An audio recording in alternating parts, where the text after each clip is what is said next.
The morning they let me out, the first thing I noticed was the smell of pine. Not the disinfectant kind they used to wipe down the floors every Tuesday inside, but real pine.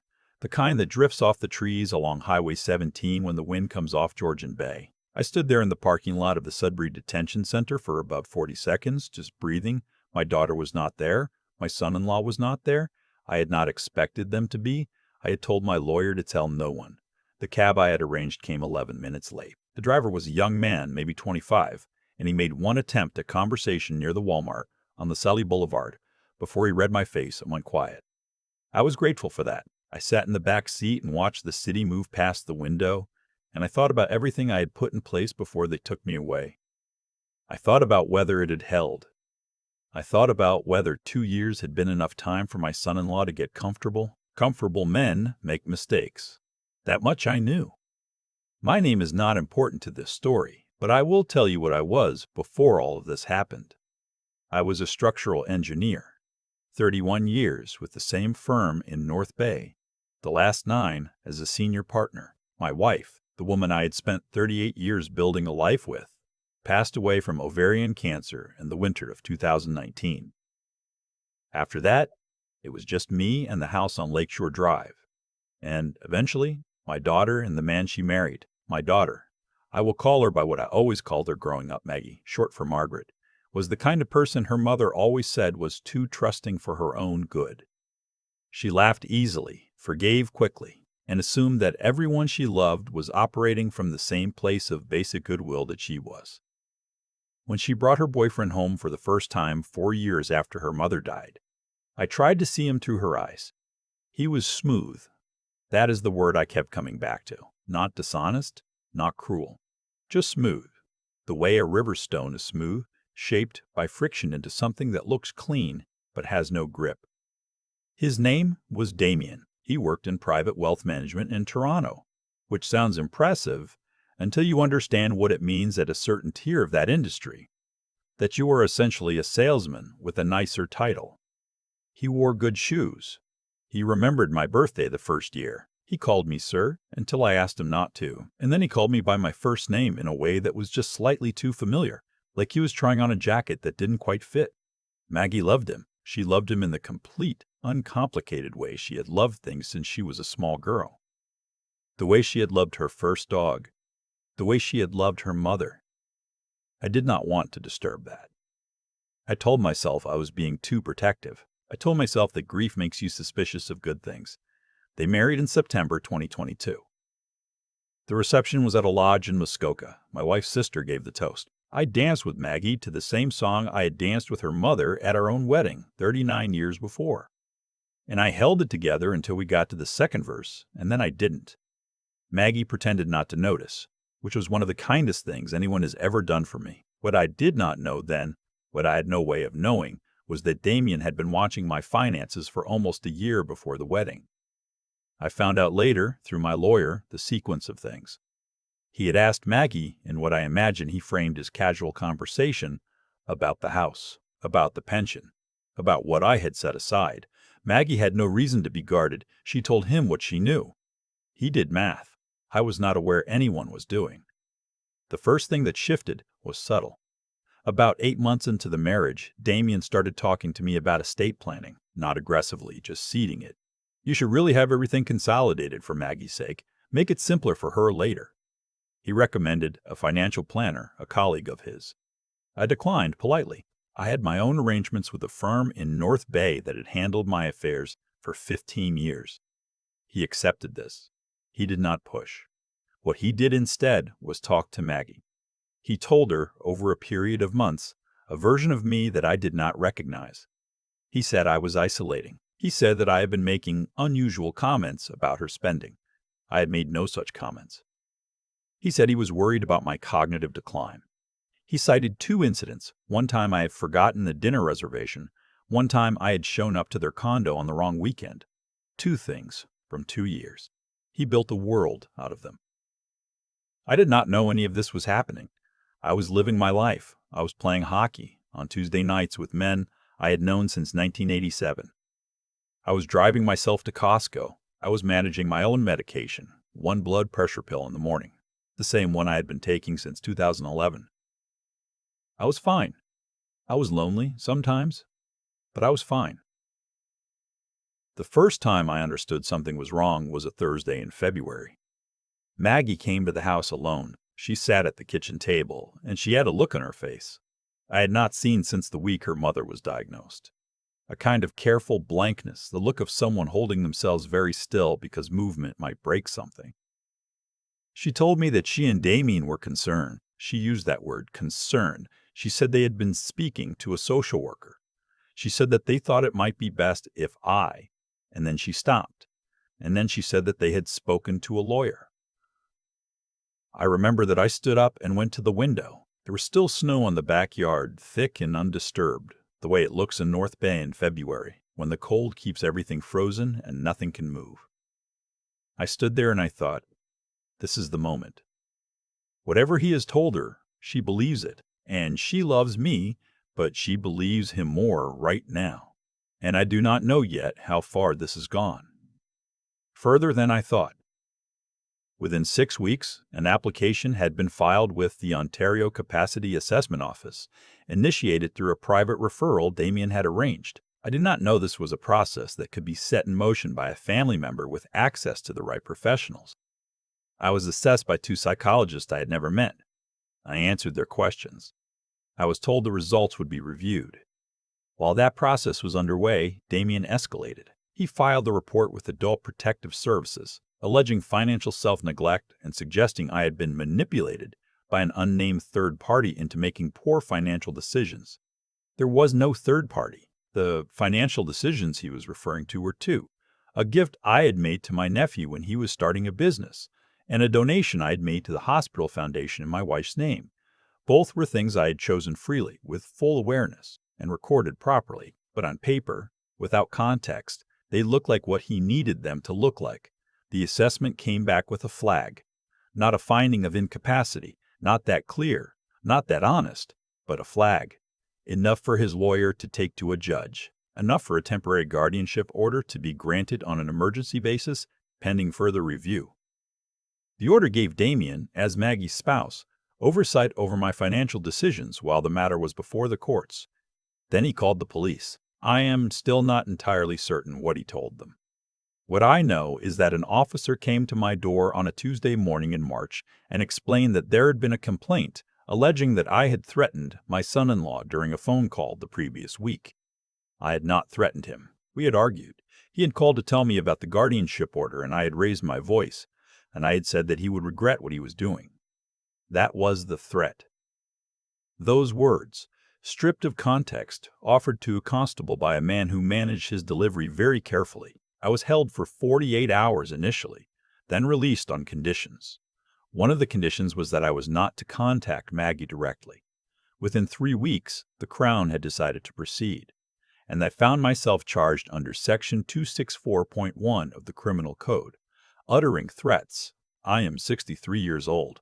I spent 31 years building things that needed to hold weight. I have never in my life been inside a courtroom as anything other than a spectator. I stood in the dock at the Sudbury courthouse, and I did not fully understand in that moment how a phone call during which I raised my voice had brought me there. My lawyer, a woman named Patricia, tried to explain the mechanics to me. I listened. I understood the law. I did not understand the cruelty. The trial moved slowly. Damien testified. He was composed. He spoke about his concerns for Maggie. He spoke about the threatening nature of my words. He did not raise his voice. He did not fidget. He had prepared, and he showed it. Maggie did not testify. She sat in the gallery on the day she came, and she did not look at me directly. I tried, once, to catch her eye. She looked at her hands. 11 months after my arrest, I was convicted. The sentence was 18 months, with credit for time served on conditions. I served 14 months in the Sudbury Detention Center and 4 months in a minimum security facility north of the city. 2 years of my life. I want to say something about what those 2 years were actually like, because I think people have a version of it in their heads that is not quite right. It was not dramatic. It was not violent. It was mostly very quiet in the way that things are quiet when the ordinary texture of your life has been completely removed. I woke at 6. I ate at set times. I walked a perimeter that was always the same. I thought about my wife. I thought about what she would have made of all of this. I think she would have been devastated by Maggie's role in it, and I think she would have been furious in a way I rarely saw from her. A cold, final kind of furious. I thought about the house on Lakeshore Drive, which Damien had through the guardianship order, listed for sale 8 months after I was incarcerated. I thought about the fact that the house sold for $640,000 and that I never saw a full accounting of where those proceeds were held. I thought about what I had done before they came for me. This is the part I need to explain carefully, because it is the part that mattered most. In the weeks between Maggie's visit to my kitchen and my arrest, when I understood that something was in motion and I did not yet know how far it would go, I made some calls. My accountant first, a man I had trusted for 20 years who had a very clear picture of every asset I held. Removed some things, not to hide them. Nothing I did was outside the law. But I have an RSP, a TFSA, a defined benefit pension for my former firm, and an investment account. The investment account was the one Damien would have access to through the guardianship order. The rest were structured in ways that the order could not easily reach.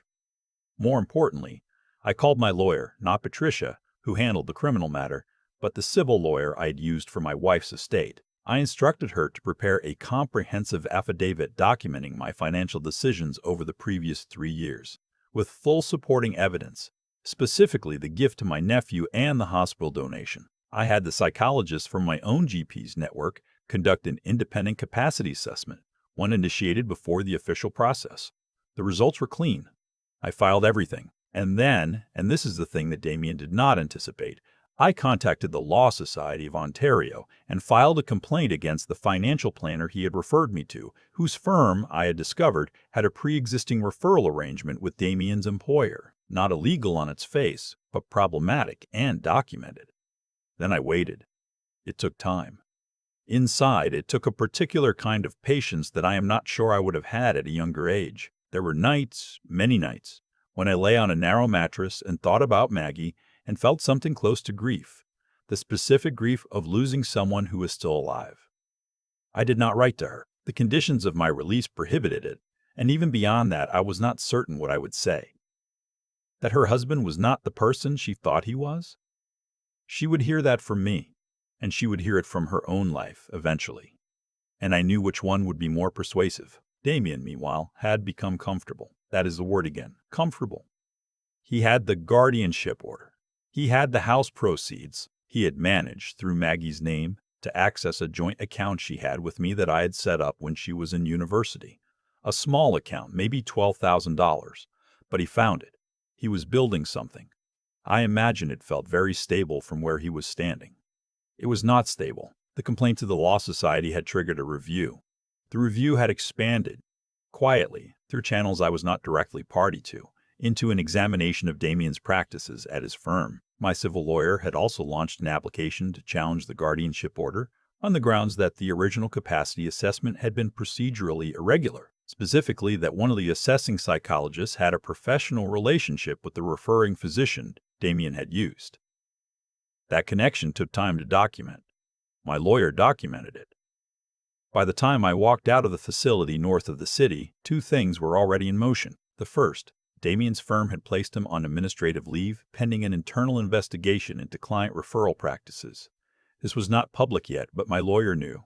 The second, the guardianship order had been stayed, pending a full hearing, which meant that the remaining proceeds from the sale of my house, held in trust because my lawyer had filed a caveat on the proceeds before my sentencing, something Damien had apparently not anticipated, were now subject to a full accounting by the court. He had sold my house and he was not going to get to keep the money. I had my cab driver drop me at a Tim Hortons on LaSalle Boulevard. I sat in a corner booth and drank a medium coffee, which cost me $2.19, and I looked at my phone, which I had not held in 14 months. There were messages from my nephew. There were messages from my hockey friends, men who had written periodically over 2 years, brief messages, checking in. There was nothing from Maggie. I called my civil lawyer first. She answered on the second ring and said, "I was wondering when you'd call." She told me the hearing date. She told me what she expected. She told me that Damien's counsel had already made one attempt to negotiate a settlement, which told us both something significant about how confident they were in their position. Then she said something I had not expected. She said that Maggie had reached out to her office 3 weeks earlier, that Maggie had asked through her own lawyer whether I would be willing to speak with her, not to negotiate, not through counsel, just to speak. I sat in the Tim Hortons for a long time after that call. The hearing took place 6 weeks later at the Ontario Superior Court. I sat beside my lawyer, and I did not look at Damien, but I felt him there, on the other side of the room, and I could tell from the quality of the stillness around him that it was not the composed stillness of the man who had testified against me 2 years earlier. This was a different kind of stillness. The judge was methodical and unhurried, the way good judges are. She reviewed the procedural irregularities in the original assessment. She reviewed the documentation my lawyer had filed regarding the referring physician's relationship with the assessing psychologist. She reviewed the affidavit I had filed in the weeks before my arrest, the one that documented my decision-making capacity in full, the one that Damien had apparently not known existed or had not thought would matter. She noted in careful language that the original application for the guardianship order had relied on a referral network that presented, at minimum, an appearance of conflict of interest.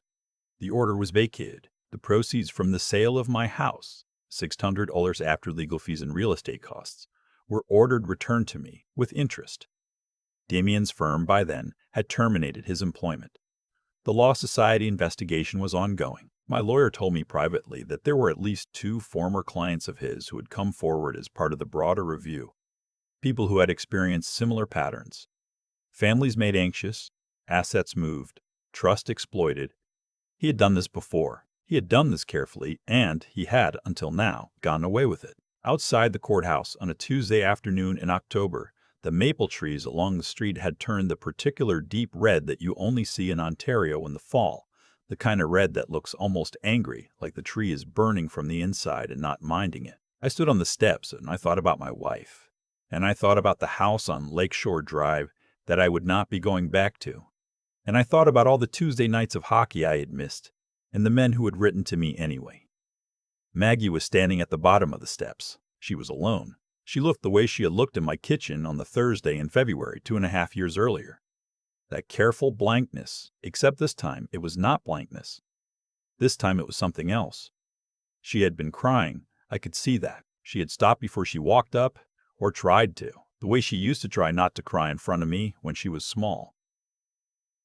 We stood there for a moment. I did not have a speech prepared. I have thought about this moment, on and off, for 2 years, and I had never managed to decide in advance what I would say, which was probably the right outcome because anything I had prepared would have been wrong. What I said was, "You must be cold. You're not wearing enough for October." And she laughed. It was not a happy laugh.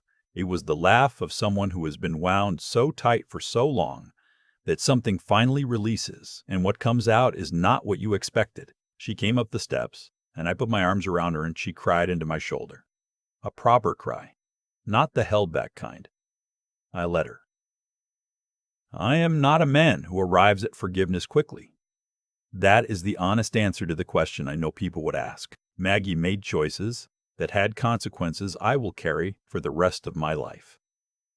She chose to believe her husband over her father. She did not make that choice out of cruelty.